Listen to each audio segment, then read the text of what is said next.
Photo à vous montrer qui se situe à ce niveau-là. Je vous propose de me rejoindre. Vous pouvez vous mettre là où il y a les petites croix.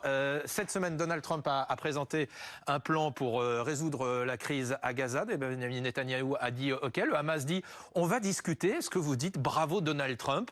Il lui faut le prix Nobel de la paix après ce qu'il a fait. Je dis que chaque otage encore vivant à Gaza, une vingtaine, si j'ai bien suivi, puisse rentrer chez lui au plus vite. Et je dis que le génocide à Gaza doit cesser, qu'on doit tout faire pour le faire cesser, y compris la France, en envoyant des bateaux de la marine pour briser ce blocus qui est illégal, qui est moyenâgeux et qui est cruel.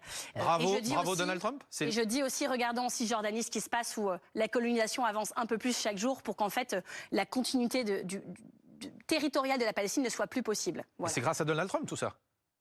Ce plan de paix, peut-être la libération demain des otages, peut-être la question de la libération des otages demain. Et on verra ce qu'il en est à la fin du compte, parce qu'on est habitué de la part de ce monsieur à beaucoup de revirements. Si Autre image que je vais vous proposer, vous allez la découvrir. Jean-Luc Mélenchon d'un côté, Xavier Bertrand de l'autre. C'est, si j'ose dire, votre président de région. Il n'a toujours pas abandonné la course à l'élection présidentielle, Xavier Bertrand. Il dit qu'il se prépare pour 2027. Entre Jean-Luc Mélenchon et Xavier Bertrand, vous votez pour qui?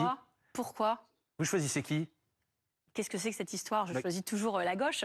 Mais je ne comprends pas pourquoi vous mettez encore deux hommes. Il y a plein de femmes qui vont être candidates à la présidentielle, je l'espère. Et comme ça, on pourra choisir aussi entre des femmes et des hommes. Mais vous avez été proche, c'est un grand mot, mais on vous entend plutôt dire des bonnes choses. Non, mais vous avez toujours reconnu son engagement contre le Rassemblement national. Il y a une chose que je lui reconnais, c'est qu'il n'a jamais tremblé sur le front républicain, contrairement à beaucoup de gens de son parti. Et moi, ayant été amenée à voter 2 fois pour lui, parce qu'en plus j'avais une procuration pour que ma région ne tombe pas entre les mains du Rassemblement national, je lui reconnais le fait, l'été dernier, de ne pas avoir tremblé non plus. Et à la fin, ça se jouera à ça. Donc je trouve que c'est important. Et je le dis aussi, j'ai réussi à la région Hauts-de-France à faire adopter plusieurs motions à l'unanimité.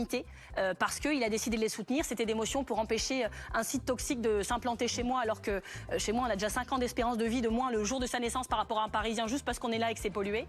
Et puis sur la sécurité sociale des mineurs aussi, des mineurs de fond qui est bafouée. Donc j'ai plusieurs fois sur des combats qui sont les miens pu bénéficier de son soutien et fait adopter des textes à l'unanimité. Comme Vous quoi voyez on peut discuter très fédérateur, l'écologie. Des républicains jusqu'aux écologistes. Peut-être que c'est l'écologie qui est très fédératrice. Merci.